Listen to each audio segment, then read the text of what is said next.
Hello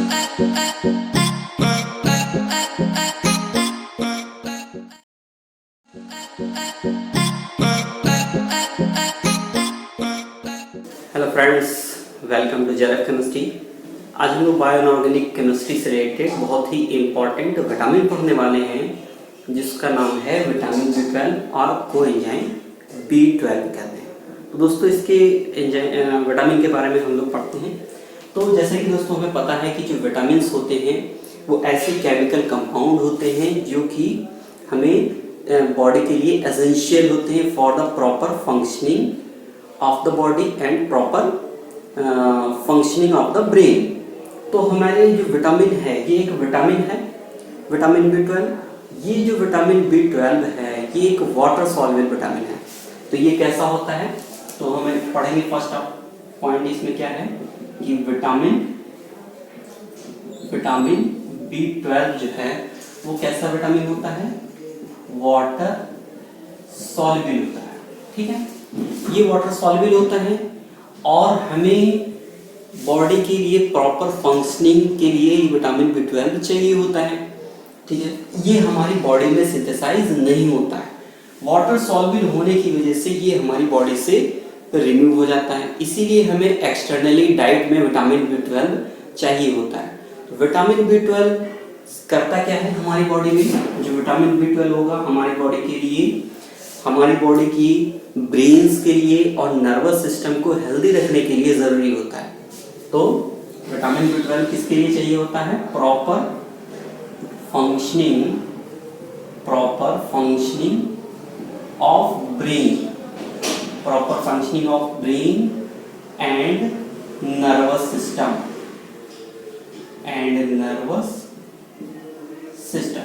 okay, तो हमने क्या सीखा कि जो ये विटामिन है, विटामिन B12 जो है वो एक वाटर सॉल्युबल विटामिन है।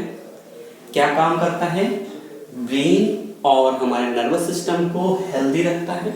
हमारी बॉडी में ये सिंथेसाइज नहीं होता, हमें इसे डाइट में लेना पड़ता है। अब सवाल उठता है कि ये जो विटामिन है इसका सोर्स क्या है, ये कहाँ पाया जाता है। ये एक ऐसा विटामिन है जो कि वेजिटेबल्स में नहीं होता है, ये केवल एनिमल प्रोडक्ट्स में ही पाया जाता है। दैट इज, ये कहाँ पाया जाता है, ये पाया जाएगा मीट, एग एंड मिल्क में पाया जाता है। जो भी एनिमल प्रोडक्ट हैं उन सब में पाया जाता है। तो जो सबसे पहले विटामिन B12 को आइसोलेट किया गया, वो कहाँ से आइसोलेट किया गया, लीवर के एक्सट्रैक्ट से।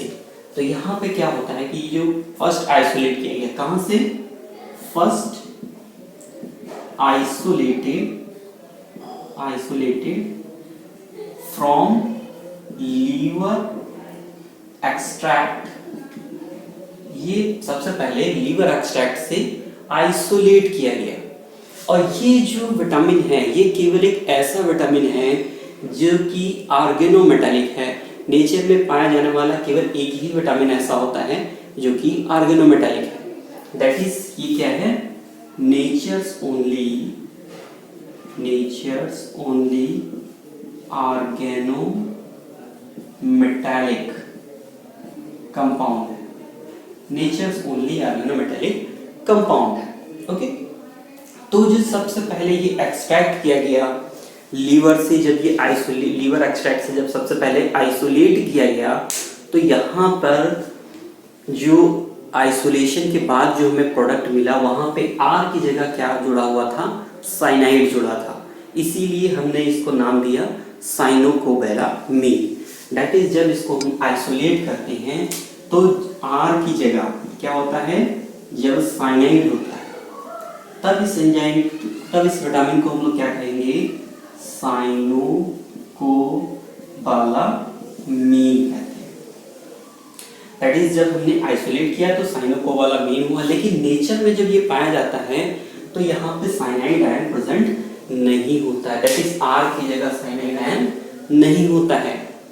तो R की जगह क्या होता है, R की जगह होता है वाटर। दैट इज, नेचर में ये जो हमने क्या किया, ये आइसोलेटेड था,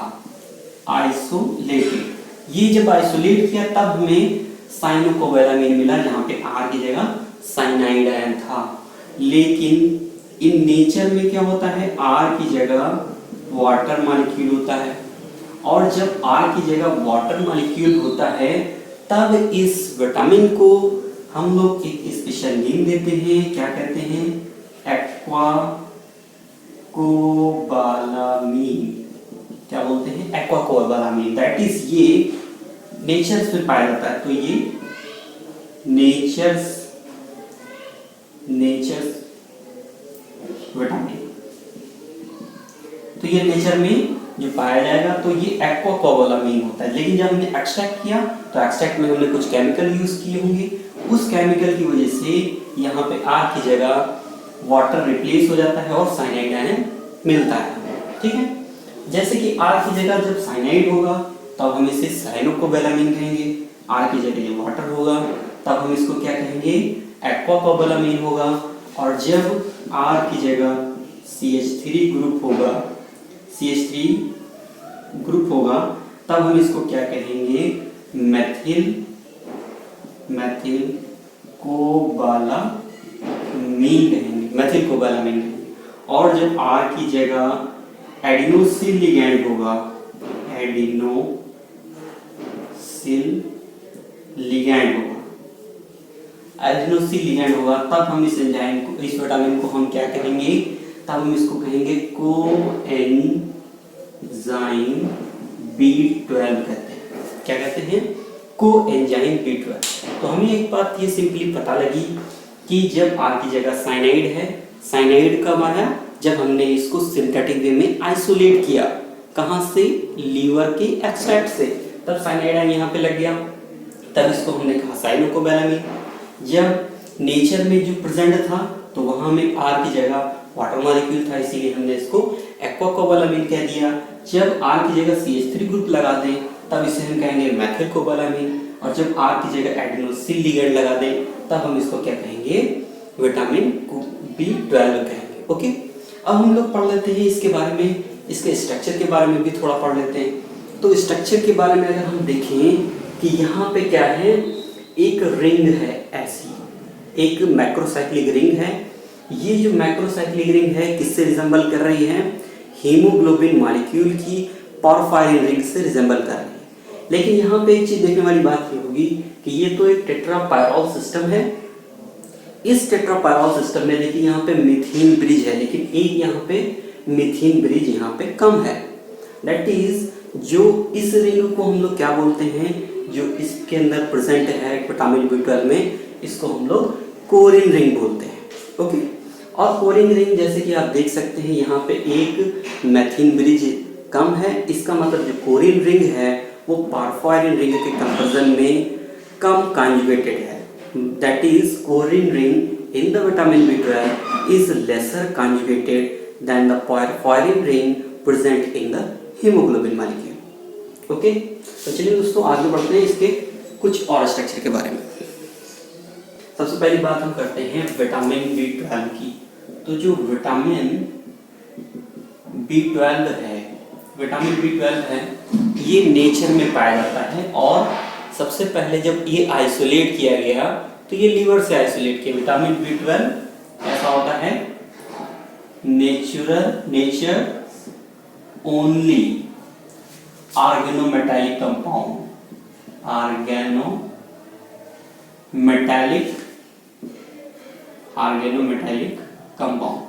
तो ये एक ऐसा एक कंपाउंड है जो कि नेचर में पाया जाता है, और सबसे पहले इसे कहां से आइसोलेट किया गया, लीवर से।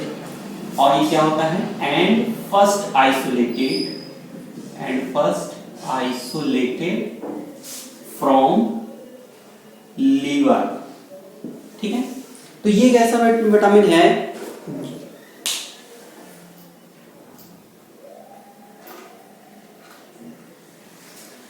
तो दोस्तों ये एक ऐसा विटामिन है जो कि एनिमल प्रोडक्ट्स में ही पाया जाता है, प्लांट्स में नहीं पाया जाता। दैट इज, ये मांस, मछली, अंडे में पाया जाएगा, मिल्क प्रोडक्ट्स में पाया जाएगा, और किसी भी प्लांट्स में ये पाया नहीं जाता है। लेकिन हमारी बॉडी के लिए ये एसेंशियल होता है, इसीलिए हमें विटामिन B12 एक्सटर्नली डाइट में लेना होता है।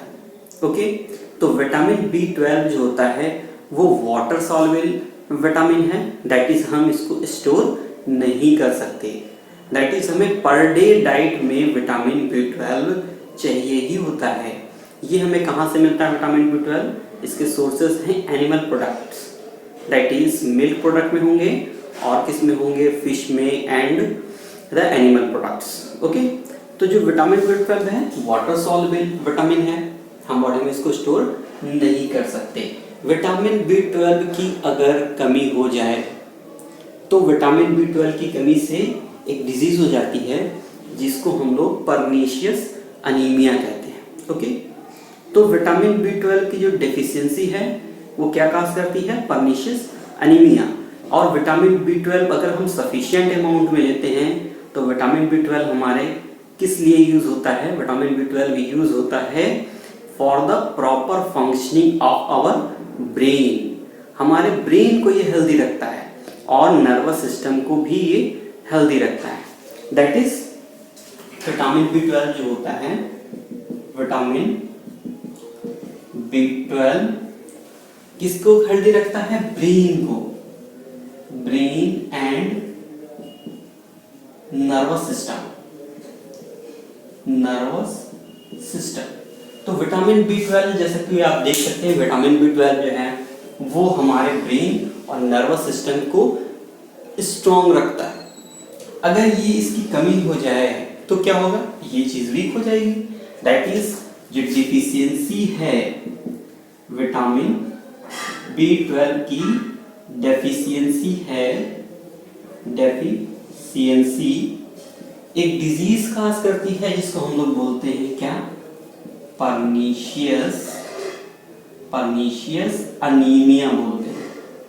क्या बोलते हैं? Pernicious anaemia.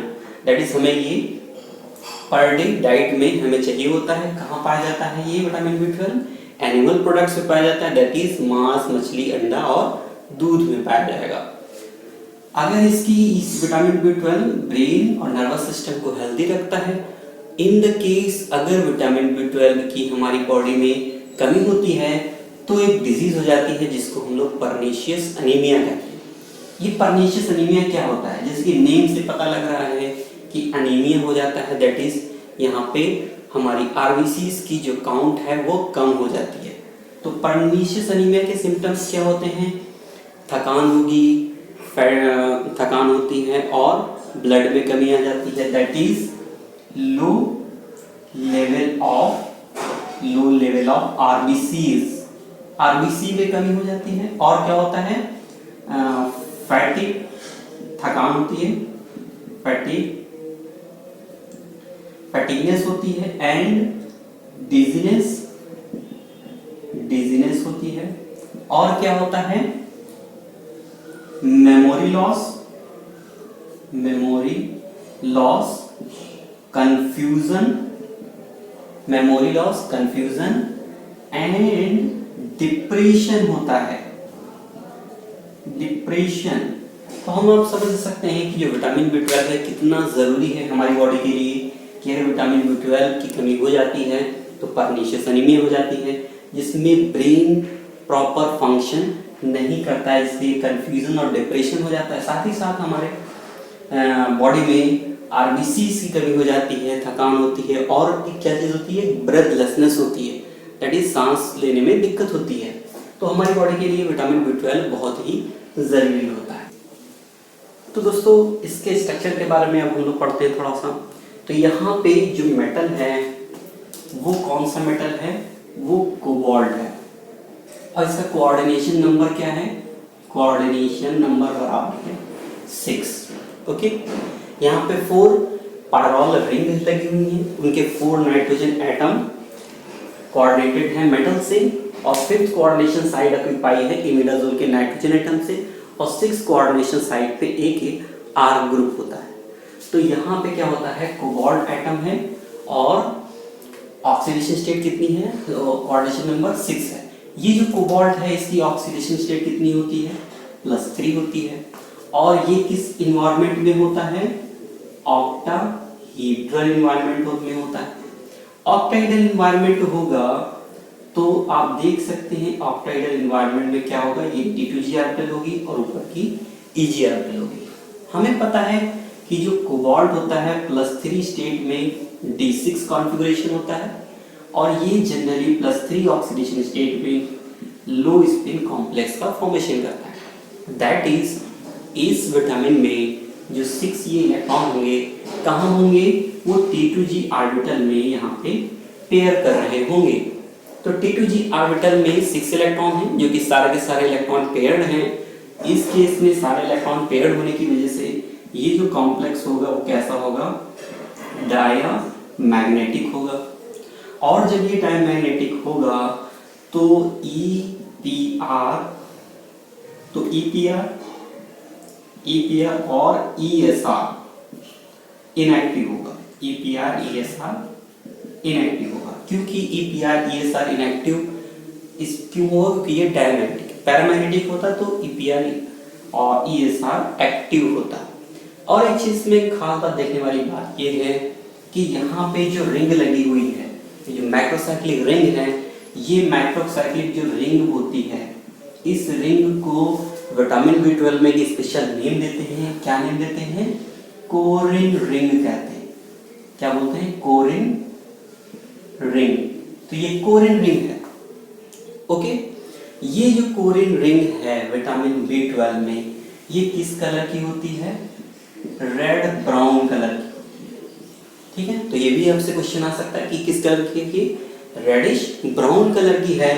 Reddish brown colour की क्यों है, क्योंकि ये रिंग कंजुगेटेड है। पूरी रिंग कैसी है, कंजुगेटेड है। और कंजुगेटेड होने की वजह से यहाँ पे pi to pi star transition होता है। Pi to pi star transition ही रिस्पॉन्सिबल होता है इसके कलर के लिए। तो हमने यहाँ पे सीखा कि जो इसमें रिंग लगी है मैक्रोसाइक्लिक रिंग, इस रिंग को हम लोग स्पेशल नेम देते हैं, क्या कहते हैं, कोरिन रिंग कहते हैं। कोरिन रिंग रेड ब्राउन कलर की होती है। रेड इज पूरा का पूरा जो विटामिन है वो रेड ब्राउन कलर का होगा। रेड ब्राउन कलर क्यों होता है, क्योंकि यहाँ पे pi to pi star transition होता है। Okay, pi to pi star transition होता है। और एक चीज ये नोटिस करने वाली बात ये होगी कि यहाँ पे जो कोरिन रिंग है, अगर हम इसे हीमोग्लोबिन की पॉरफायरिन रिंग से कंपेयर करें तो यहाँ पे एक मेथिन ब्रिज कम है। दैट इज इसका मतलब ये हो गया कि corrin ring has one less double bond CH unit. Double bond CH unit जो है इसमें एक कम होती है। इस डबल बॉन्ड CH यूनिट को क्या बोलते हैं, मिथीन। तो एक इसमें मिथीन ब्रिज नहीं होता है। तो क्या होता है, कोरिन रिंग हैज लेस मिथीन यूनिट। और कोरिन रिंग जो होती है, क्योंकि यहाँ पे कोरिन रिंग में एक मिथीन ब्रिज कम है, इसलिए अगर पॉरफायरिन रिंग से कंपेयर करें तो ये लेस कॉन्जुगेटेड होती है। That is corrin ring is less conjugated than porphyrin ring of hemoglobin।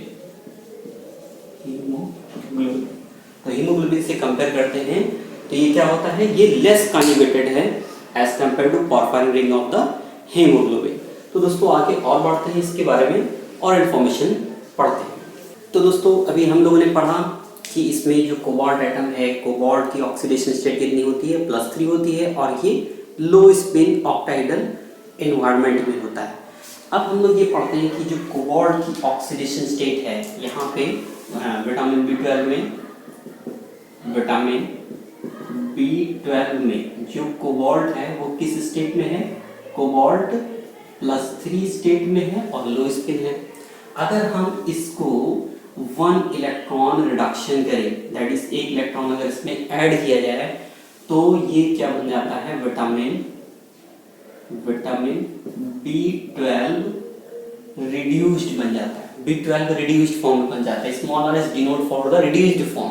इसमें जो कोबाल्ट की ऑक्सीडेशन स्टेट है, इस केस में कोबाल्ट की ऑक्सीडेशन स्टेट 2 हो जाती है। अभी भी ये एनवायरनमेंट में है, ऑक्टाइडल एनवायरनमेंट में, और इस रिड्यूस्ड फॉर्म में विटामिन B12 रिड्यूस्ड फॉर्म में जो कोबाल्ट की ऑक्सीडेशन स्टेट है +2 है, उस केस में जो कॉन्फ़िगरेशन होगा वो क्या हो जाएगा, D7 कॉन्फ़िगरेशन हो जाएगा। ये T2g ऑर्बिटल है, ये Eg ऑर्बिटल है, अभी भी ये लो स्पिन कन्फर्मेशन में रहता है।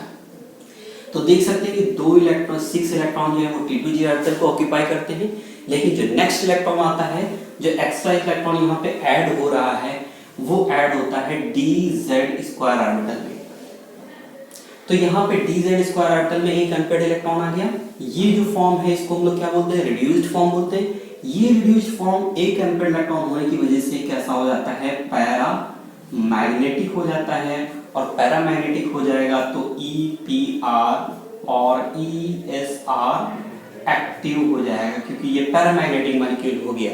ओके, अब इसके बाद में अगर हम इसको फर्दर रिड्यूस करते हैं, किसको, विटामिन B12 रिड्यूस्ड फॉर्म को, ठीक है, विटामिन B12 रिड्यूस्ड फॉर्म है, इसमें अगर एक फर्दर इलेक्ट्रॉन ऐड किया जाए तब ये चेंज हो जाता है विटामिन B12S में, विटामिन B12S में रिड्यूस हो जाता है। इसको हम लोग S जो है इसको हम लोग कहते हैं सुपर रिड्यूस्ड फॉर्म। क्या बोलते हैं, super reduced form of vitamin B12, ये सुपर रिड्यूस्ड फॉर्म है।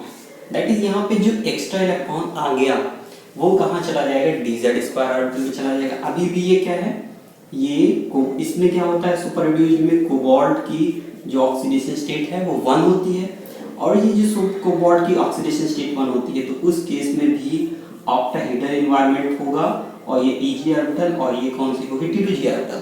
दैट इज एक इलेक्ट्रॉन जो है वो एक इलेक्ट्रॉन और ऐड हो गया, तो ये कैसा हो गया, पैरामैग्नेटिक मॉलिक्यूल हो गया। दोनों इलेक्ट्रॉन जो है अनपेयर्ड इलेक्ट्रॉन वो Eg ऑर्बिटल में एंटर करते हैं, इसीलिए ये मॉलिक्यूल कैसा हो जाता है, पैरा मैग्नेटिक होगा, और ESR EPR एक्टिव होगा, जैसा कि ये वाला मॉलिक्यूल।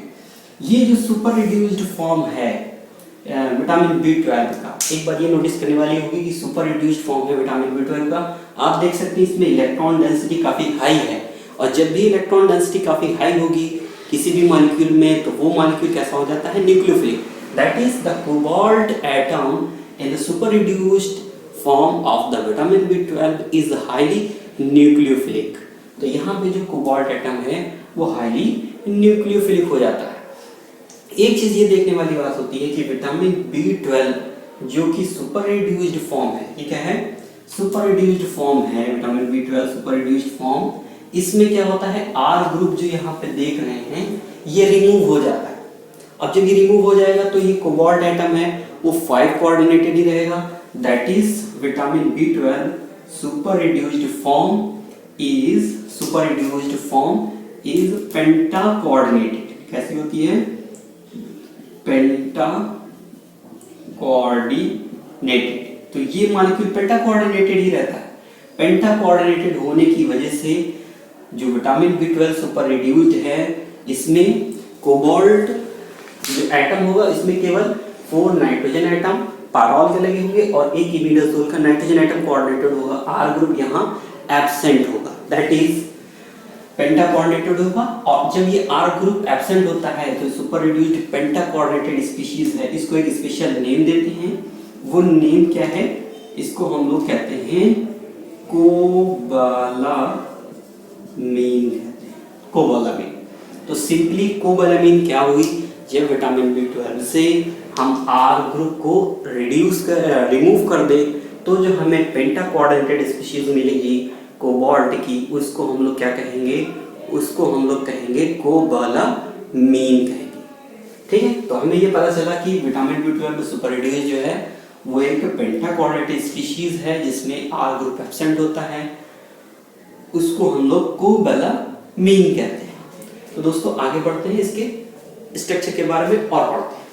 तो दोस्तों अभी हमने पढ़ा कि जो विटामिन B12 को सुपर रिड्यूस्ड फॉर्म है, क्या, vitamin B12 super reduced, vitamin B12S जो है वो, उसको हम लोग कहते हैं vitamin B12 super reduced form. इसी को हम लोग क्या कहते हैं, कोबालामीन कहते हैं। ठीक है, कोबालामीन जो है ये 5 कोऑर्डिनेटेड स्पीशीज जो है, इसमें ये किस कलर की होती है, ये होती है ब्लू कलर होती है। ये ब्लू कलर्ड क्यों होता है? ब्लू कलर्ड क्यों होता है? Due to the pi to pi star transition in the corrin ring. That is जैसे कि विटामिन B12 कलर्ड होता है रेड ब्राउन कलर का, सिमिलरली जो vitamin B12 super reduced form होता है वो भी कैसा होता है? ब्लू कलर होता है और पाई टू पाई स्टार यहाँ पे ट्रांजिशन की वजह से होता है। और ये जो कोबालामीन है ये कैसा है? 5 कोऑर्डिनेटेड है, ठीक है, और इसको हम लोग कोबालामीन कहते हैं।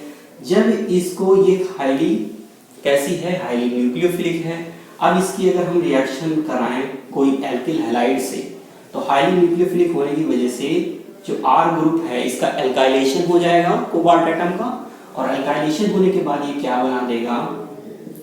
Vitamin B12। अब इसको हम लोग लिखेंगे विटामिन B12 CO। अब इसकी ऑक्सीडेशन स्टेट यहाँ पे 3 हो जाती है और R ग्रुप यहाँ से जुड़ जाता है, इसके ऊपर प्लस चार्ज आता है, ये X माइनस S आता है। तो दैट इज यहाँ पे R ग्रुप इंट्रोड्यूस हो गया। अगर R ग्रुप यहाँ पे मेथाइल होता तो इसको हम लोग क्या कहेंगे? Methyl cobalamin. That is when R is equal to CH3, तब हम इसको हम लोग क्या कहेंगे? मेथाइल कोबालामीन कहेंगे। सिमिलरली जैसे कि एल्काइलेशन किया जा सकता है उसी तरह इसके ऊपर एसाइलेशन भी किया जा सकता है, दैट इज RCOX। अगर हम इससे ऐड कर दें तो ये बनाता है vitamin B12 CO oxidation state 3 and COR, और यहाँ पे प्लस चार्ज होगा और X होगा। सिमिलरली इसकी अगर हम रिएक्शन करा दें किससे? एसिटिलीन से, तो ये एसिटिलीन के साथ भी कॉम्प्लेक्स बन जाता है vitamin B12 CO cobalt 3 and CH double bond CH2। अब ये इसमें कन्वर्ट हो जाता है, ओके। अब जब इसकी रिएक्शन हम लोग कराते हैं साइनाइड से, किससे? ब्रोमाइड से कराते हैं, तो ये साइनाइड ग्रुप इंट्रोड्यूस हो जाएगा। साइनाइड ग्रुप जब इंट्रोड्यूस हो जाएगा तब इसको कहेंगे विटामिन B12, और कोबाल्ट जो है वो +3 स्टेट में आता है और यहाँ पे साइनाइड जुड़ जाता है, ठीक है। अब इस केस में जब ये साइनाइड इसके साथ बाइंड हो गया तब इसको हम लोग क्या कहेंगे? साइनोकोबालामीन। साइनोकोबालामीन कहते हैं, ठीक है। तो क्या कहते हैं? साइनोकोबालामीन पढ़ते हैं। अब इसके साथ ही अब हम लोग और रिएक्शंस पढ़ेंगे विटामिन B12 की। तो दोस्तों आगे बढ़ते हैं और रिएक्शंस की तरफ। तो दोस्तों देखिए विटामिन B12 सुपर रिड्यूस्ड जो फॉर्म होगी जिसको हम लोग क्या कहते हैं? कोबालामीन कहते हैं, और ये पेंटा कोऑर्डिनेटेड स्पीशीज होता है, हाईली न्यूक्लियोफिलिक होता है। जब इसकी रिएक्शन कराई जाती है किसके साथ? ATP से अगर रिएक्शन इसकी कराते हैं तो क्या होता है? इसके साथ ADP जुड़ जाता है, और ADP यहाँ पे क्या होता है? विटामिन B12 के जो कोबाल्ट एटम है उसके साथ एडिनोसिल लिगैंड जुड़ जाता है, दैट इज ये बनाता है विटामिन B12 एंड एडिनोसिल कॉम्प्लेक्स बनाता है, एडिनोसिल कॉम्प्लेक्स बनाता है। तो यहाँ पे जब एडिनोसिल ग्रुप जुड़ जाता है तब इसको हम लोग कहते हैं कोएंजाइम B12 कहते हैं। दैट इज हमें पता लगेगा कि कोएंजाइम B12 क्या किसका कॉम्बिनेशन है? कोबालामीन और प्लस एडिनोसिल, तब ये बनता है आपका कोएंजाइम B12 बनता है। तो कोएंजाइम B12 किससे होता है? कोबालामीन प्लस एडिनोसिल लिगैंड होता है। इसको हम और अच्छे से समराइज कर सकते हैं कैसे कि that is if R is equal to H2O जो कि नेचर की फॉर्म में होगा, ठीक है, तब इसको हम लोग जो विटामिन होगा उसको हम लोग क्या कहेंगे? एक्वा कोबालामीन कहेंगे। जब R is equal to cyanide होगा जो कि एक्सट्रैक्शन के टाइम में ये इंट्रोड्यूस होता है तब इसको हम लोग कहते हैं साइनोकोबालामीन कहते हैं। अगर R equal to adenosine ligand होगा तब इसको हम लोग क्या कहेंगे, कोएंजाइम B12 कहेंगे। और R की जगह जब CH3 ग्रुप होगा तब इसको हम लोग कहेंगे मेथाइल कोबालामीन कहते हैं। ठीक है, क्या कहते हैं, मेथाइल कोबालामीन कहते हैं। तो इससे हमें यहाँ पे समराइज हो गया। तो दोस्तों विटामिन B12 कोएंजाइम जो है वो बहुत सारी स्पेसिफिक रिएक्शन को कैटालाइज करता है।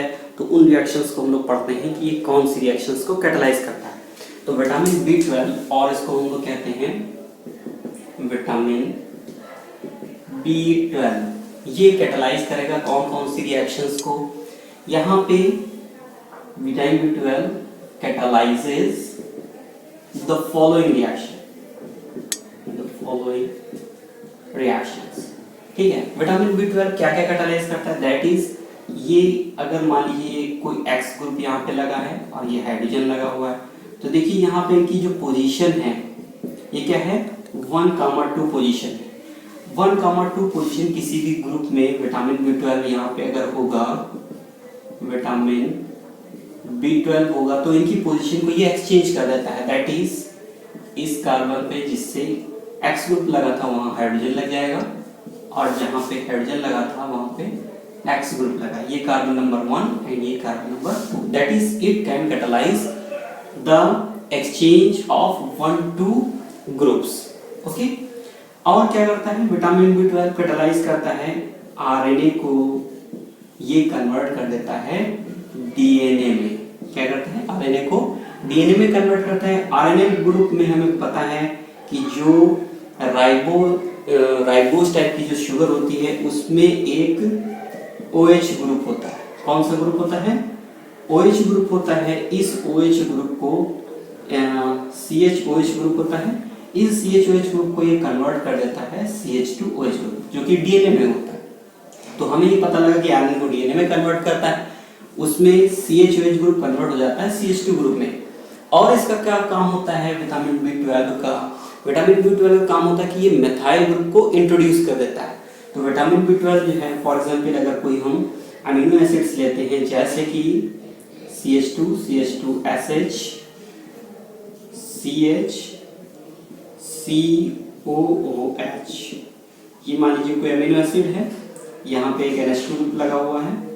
अब इसको विटामिन B12 की प्रेजेंस में यहाँ पे जो थायाल ग्रुप है इसको ये कैटालाइज करके मेथाइल ग्रुप इंट्रोड्यूस कर देगा। तो ये बना देगा COOH CHNH2 CH2 CH2S CH3। तो ये जो एक अमीनो एसिड सिंथेसाइज हो गई, इसका नाम क्या है, इस अमीनो एसिड को हम लोग कहते हैं मिथियोनीन कहते हैं। सिमिलरली अगर ग्लाइसिन हो, ग्लाइसिन क्या होता है, NH2 CH2 COOH। Glycine group में ये CH2OH ग्रुप इंट्रोड्यूस कर देता है। दैट इज यहाँ पे CH2OH ग्रुप लग जाएगा तो ये बना देता है CH2 CH and CH2OH and COOH। इस अमीनो एसिड को हम लोग क्या कहते हैं, सीरीन कहते हैं, सीरीन। दैट इज यहाँ पे जो विटामिन B12 है ये कैटालाइज कर रहा है ग्लाइसिन को कन्वर्ट कर दे रहा है सीरीन में, और क्या इंट्रोड्यूस कर रहा है, CH2OH ग्रुप इंट्रोड्यूस कर रहा है। ओके, तो दोस्तों आज के लिए इतना ही। आज हम लोगों ने बहुत अच्छे से पढ़ लिया विटामिन B12। ये एग्जाम के पॉइंट ऑफ व्यू से बहुत ही इंपॉर्टेंट है। आप हमें कमेंट करके बता सकते हैं कि हमारा लेक्चर आपको कैसा लगा। अगर आपको हमारा काम अच्छा लगा है तो लाइक शेयर सब्सक्राइब करना ना भूलें। And thanks for watching.